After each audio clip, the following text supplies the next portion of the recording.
The quantum maelstrom loomed before the Etherian Council's observation station like a cosmic wound, its swirling purple and blue energies defying every known law of physics.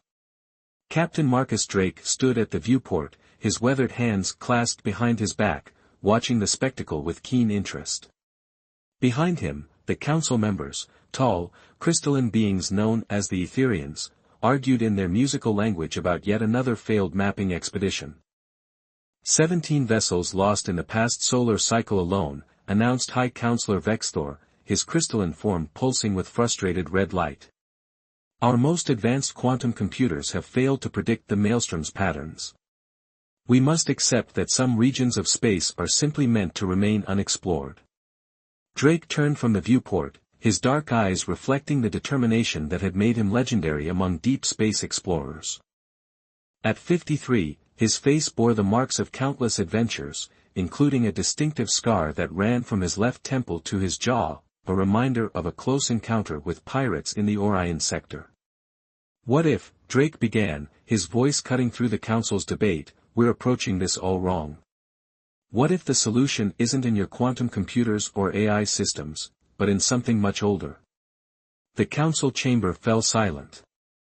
8 pairs of luminescent eyes turned to regard the human with mixtures of curiosity and skepticism.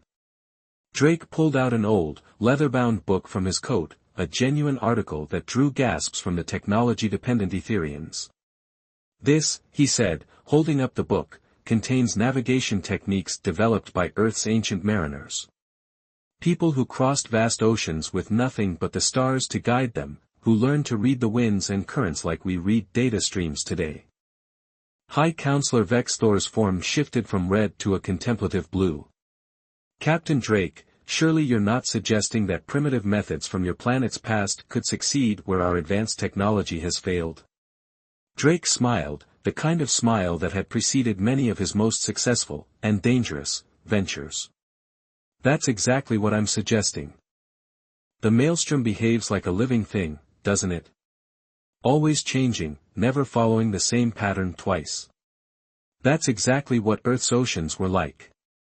The ancient mariners didn't try to predict every wave and current, they learned to read them, to work with them instead of against them. He opened the book, revealing hand-drawn charts and annotations. These are replicas of ancient navigation techniques, adapted for space travel.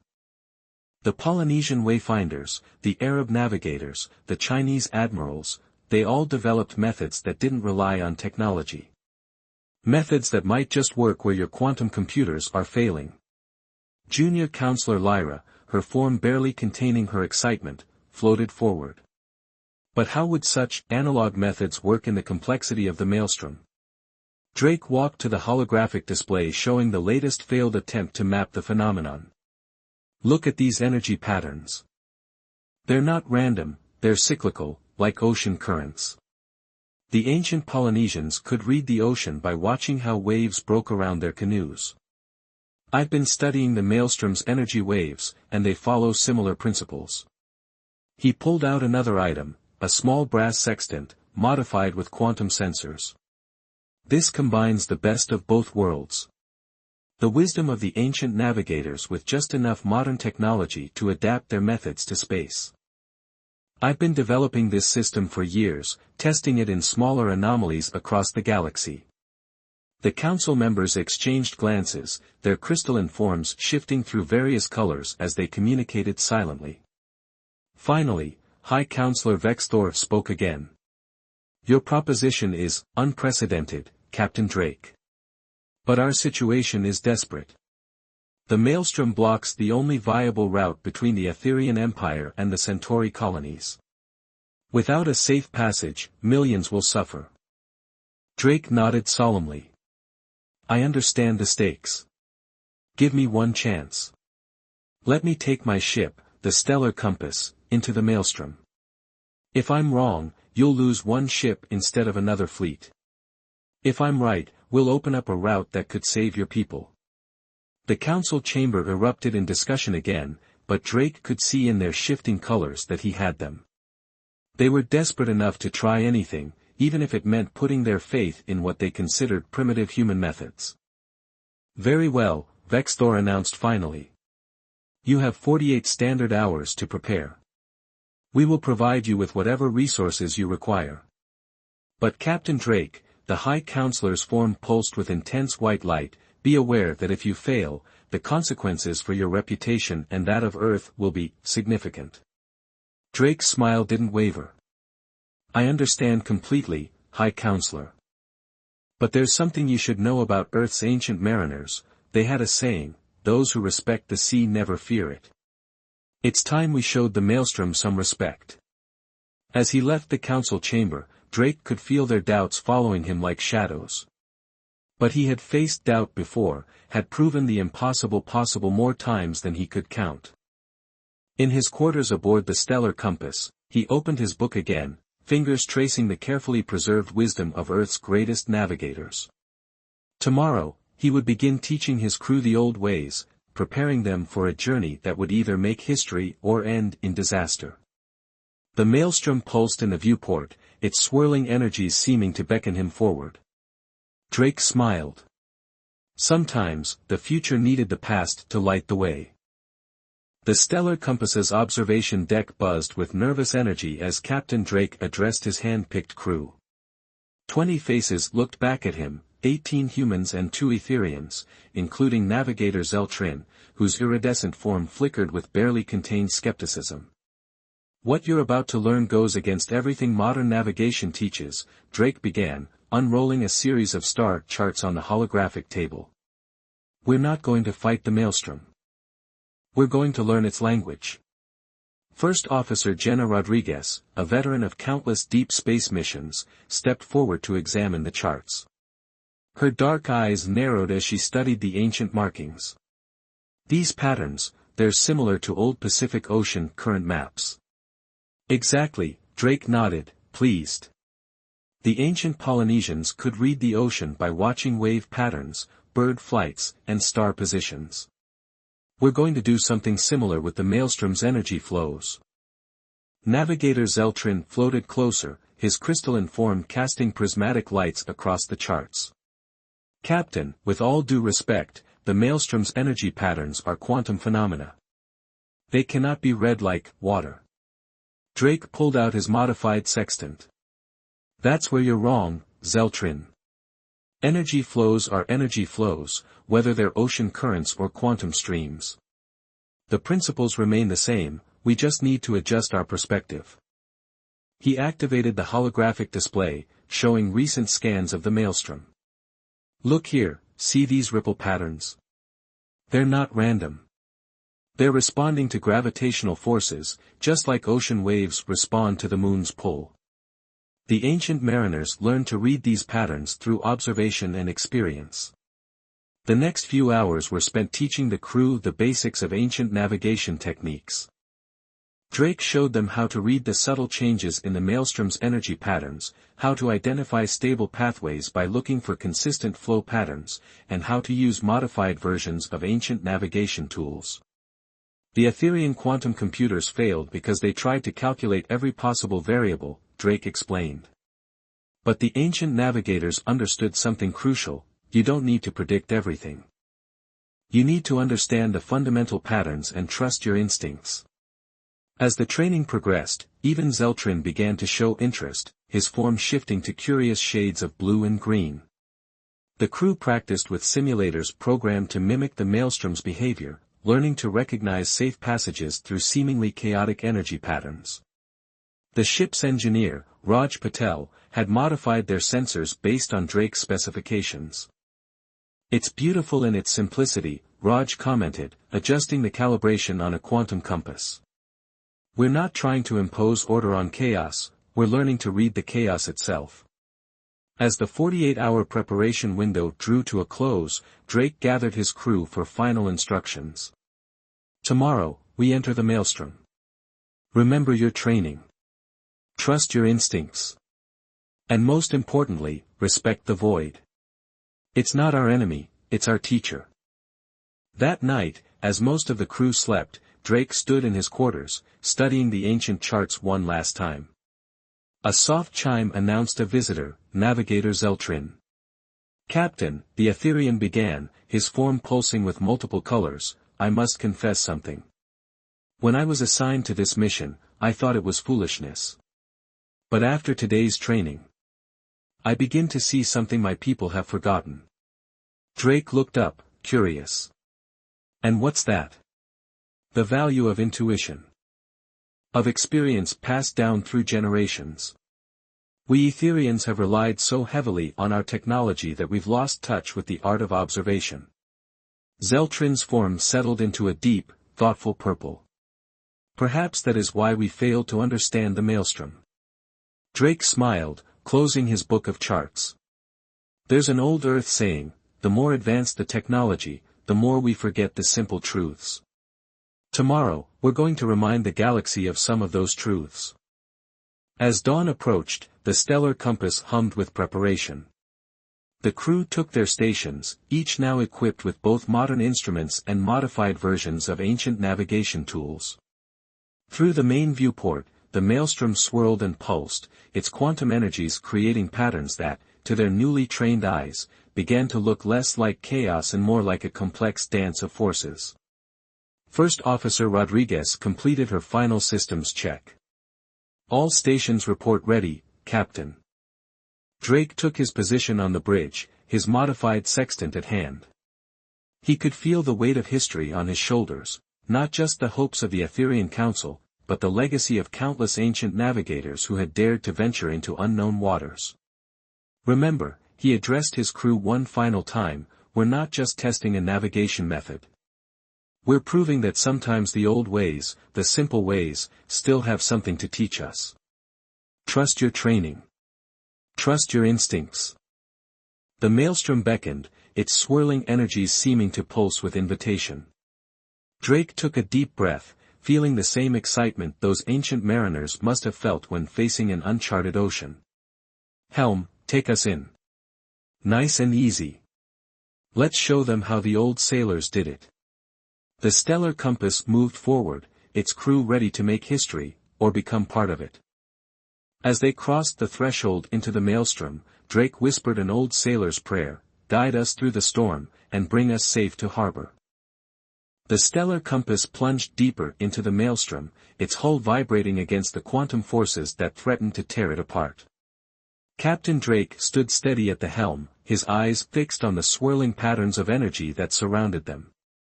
His modified sextant clicked softly as he took readings, comparing them to the ancient charts spread across his console. Energy surge approaching from port side, First Officer Rodriguez called out, her hands dancing across the controls. Pattern matches the wave formations we studied. Drake nodded, recognizing the telltale signs they'd trained for. Adjust heading 15 degrees starboard. Ride the edge of the surge, just like sailing the edge of a current. The ship banked smoothly, and the crew felt the energy wave pass beneath them.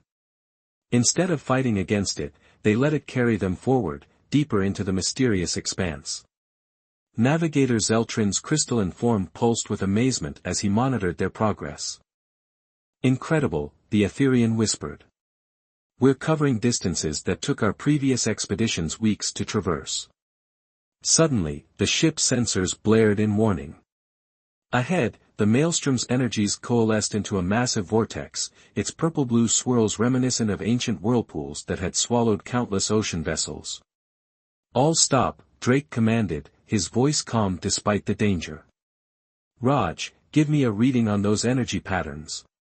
Engineer Patel's fingers flew across his console.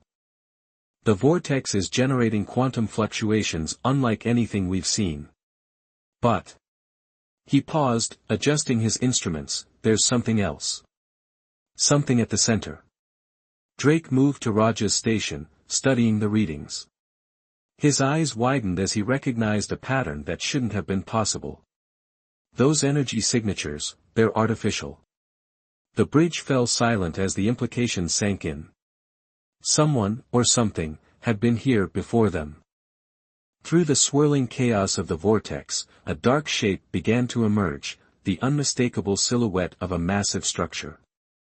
Full scan, Drake ordered. Let's see what we found. The structure was enormous, its architecture unlike anything in known space.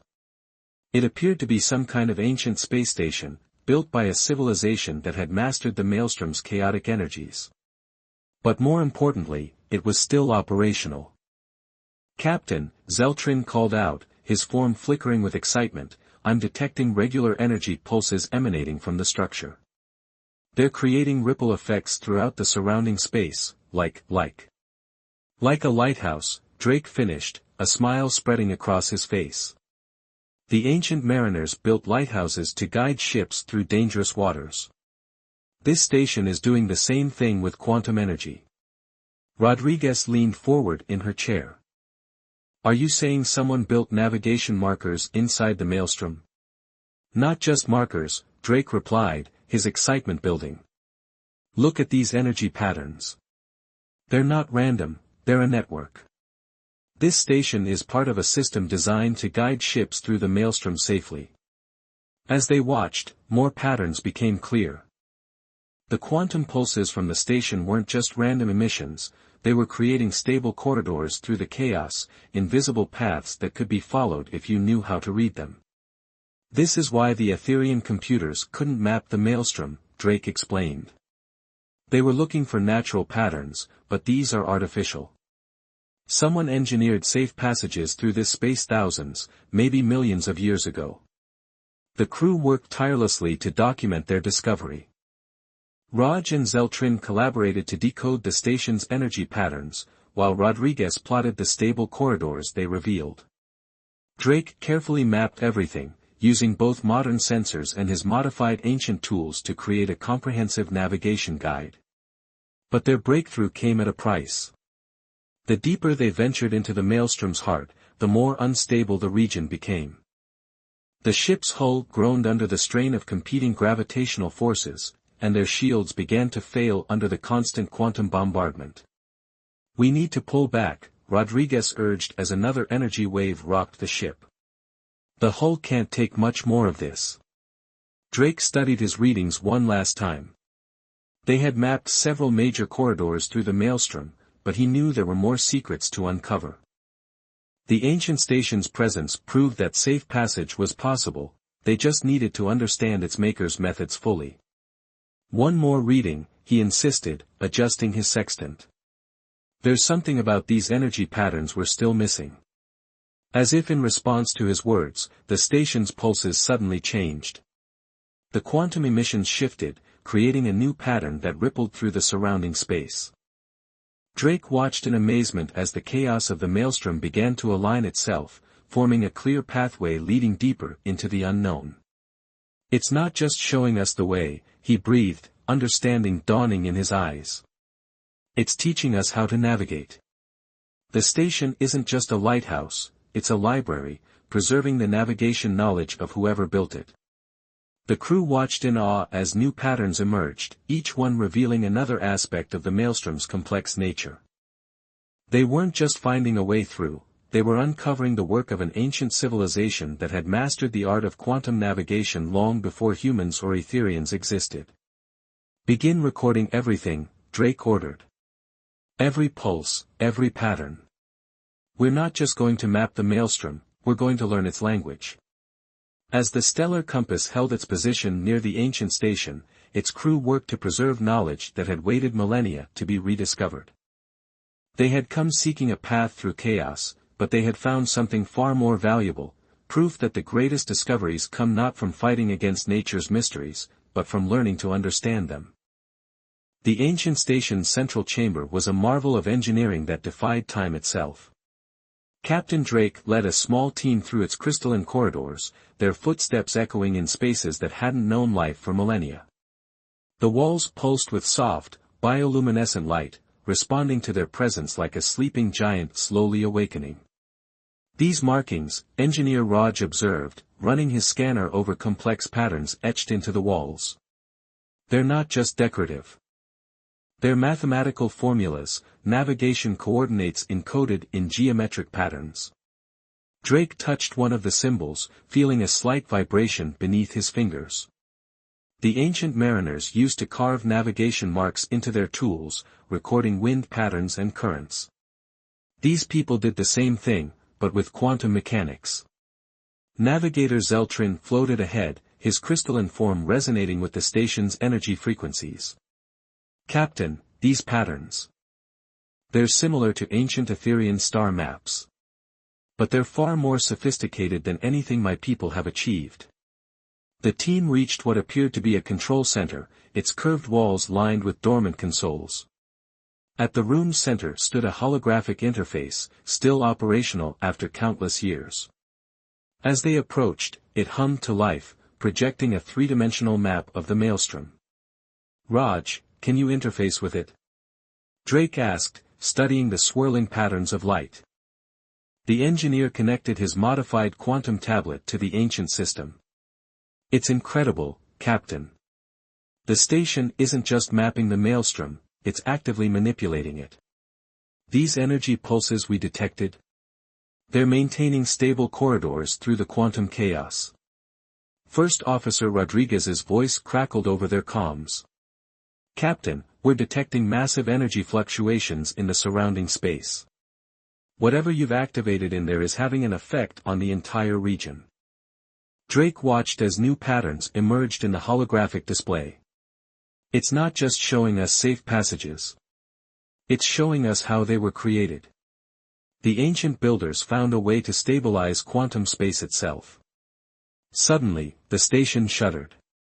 Warning lights flashed across the ancient consoles as the maelstrom outside began to shift unpredictably. Energy levels are spiking, Raj reported, his fingers flying over his tablet.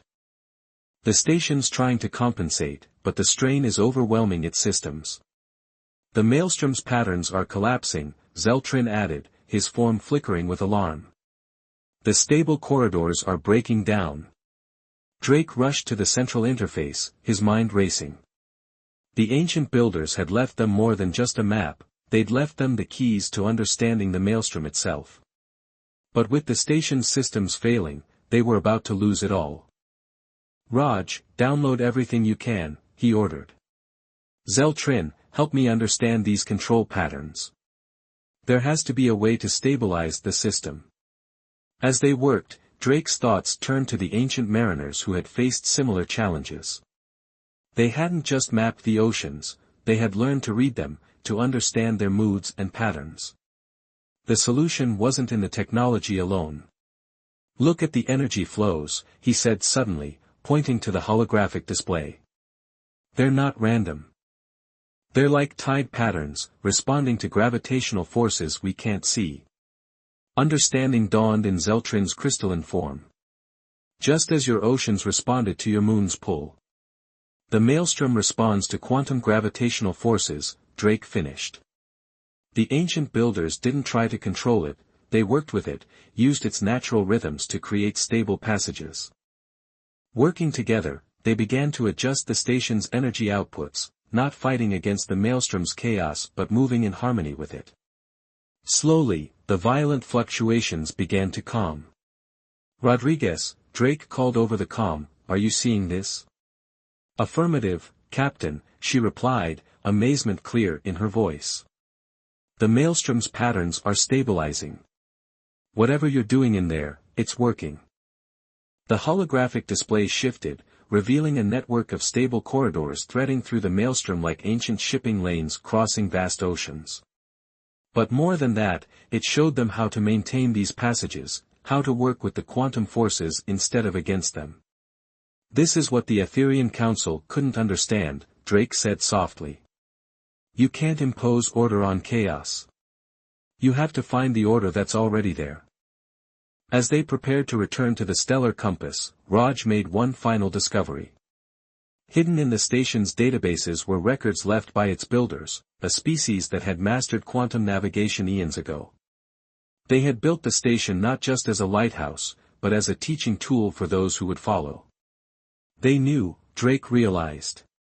They knew others would eventually find their way here, just as early human explorers followed the paths of those who went before them. Back aboard their ship, the crew worked to integrate their discoveries with their existing navigation systems. The ancient builders' knowledge, combined with Drake's adaptation of Earth's maritime techniques, created something entirely new, a way of understanding space that bridged the gap between intuition and technology. Send a message to the Etherian Council, Drake ordered as they prepared to navigate the now stable corridor back to known space. Tell them we found something far more valuable than a simple map. We found a new way of looking at the universe itself. The stellar compass moved smoothly through the maelstrom, its crew no longer fighting against the quantum chaos but moving in harmony with it. They had come seeking a path through impossible space and found instead a bridge between past and future, between the wisdom of ancient mariners and the mysteries of quantum space. The grand chamber of the Etherian Council sparkled with unprecedented activity. Hundreds of crystalline forms pulsed with varying colors as Captain Drake presented his findings. The holographic display at the chamber's center showed the mapped routes through the maelstrom, stable corridors that would connect civilizations previously separated by the quantum barrier. What we discovered wasn't just a way through the maelstrom, Drake explained, his voice carrying across the hushed chamber. We found a legacy left by an ancient civilization, one that understood something we had forgotten, the importance of working with nature rather than against it. High Counselor Vexthor's form shimmered with deep blue tones of contemplation. You have achieved what our most advanced systems could not, Captain Drake. But can these passages be maintained? Can others be taught to navigate them?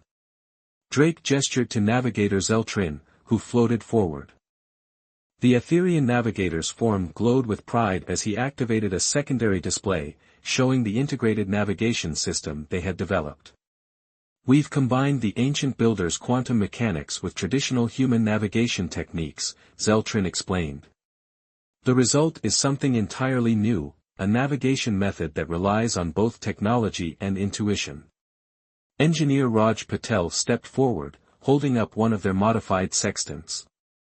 We've already begun training programs. The principles are surprisingly easy to grasp once you stop trying to calculate every variable and learn to read the patterns instead.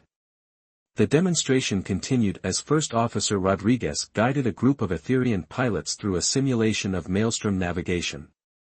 The crystalline beings watched in amazement as she showed them how to identify safe passages using both ancient techniques and modern instruments.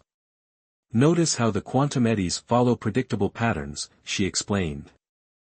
Just like ocean currents on Earth, they respond to gravitational forces. Once you understand the basic principles, the chaos becomes readable. As the council members observed the training, Drake moved to a quiet corner of the chamber with High Counselor Vexthor. The Etherian leader's form had shifted to a deep purple of profound understanding. You have changed more than just our understanding of the maelstrom, Captain, Vexthor said softly. You have challenged our entire approach to space exploration. Perhaps we have relied too heavily on pure computation, forgetting the value of accumulated wisdom and intuition. Drake smiled, thinking of all the ancient mariners whose knowledge had helped make this possible. Sometimes the old ways and the new need to work together. The ancient builders understood this, that's why they left us both technology and teaching. The next few weeks saw a flurry of activity as the first regular transport routes through the maelstrom were established. Ships from various civilizations began making the journey, their crews trained in the new navigation techniques. The stellar compass, now designated as a training vessel, led many of these inaugural voyages. On one such journey, Drake stood on his ship's observation deck, watching as a convoy of vessels followed them through the quantum corridors. Each ship's crew had learned to read the maelstrom's patterns, combining ancient wisdom with modern technology to navigate safely through what had once been considered impossible space. Message from the Centauri colonies, Captain, Rodriguez reported, joining him at the viewport. The first supply ships have arrived. They're calling it a miracle. Drake shook his head, smiling. Not a miracle. Just a reminder that progress doesn't always mean abandoning the past. Sometimes it means building bridges between old and new. Zeltrin, who had chosen to remain aboard the Stellar Compass as a permanent crew member, floated nearby. The ancient builders would be proud, Captain. Their legacy lives on, not just in the station they left behind, but in the knowledge they preserved for future generations. As they watched, another ship successfully navigated a particularly tricky section of the maelstrom, its crew using the techniques they had taught them. The sight filled Drake with a sense of satisfaction deeper than any he had known in his long career. "You know what this reminds me of?" he said, gesturing to the ships moving smoothly through the quantum chaos. "The great trading routes of Earth's oceans. Different cultures learning from each other, sharing knowledge, building connections across impossible distances." The maelstrom, once a barrier that had divided civilizations, had become a bridge connecting them. Ships now moved regularly between the Etherian Empire and the Centauri colonies, carrying not just supplies and trade goods, but ideas and cultural exchange. In the months that followed, the stellar compass's discovery led to more than just safe passage through the maelstrom. The integration of ancient navigation techniques with modern technology sparked a renaissance in space exploration. Other, impossible, regions of space were approached with new perspectives, combining computational power with intuitive understanding. The Etherian Council established a new academy, where crews from all species could learn the art of quantum navigation. At its heart stood a replica of the ancient Builder's Station, a reminder that the greatest discoveries often come from learning from those who came before. Captain Drake eventually took on a new role as lead instructor at the academy, passing on the knowledge that had been preserved across millennia. Each time he taught a new class of navigators, he began with the same message. The universe doesn't yield its secrets to force or calculation alone. Sometimes you have to learn its language, understand its rhythms, and work with its patterns rather than against them. The ancient mariners of Earth knew this. The builders of the quantum station knew it. And now, it's our turn to preserve and pass on this wisdom to future generations. The maelstrom continued its eternal dance, its quantum energies swirling in complex patterns. But now, thanks to the bridge built between ancient wisdom and modern innovation, it was no longer a barrier but a gateway, connecting civilizations and reminding them that the greatest adventures often begin when we learn from the past to navigate the future.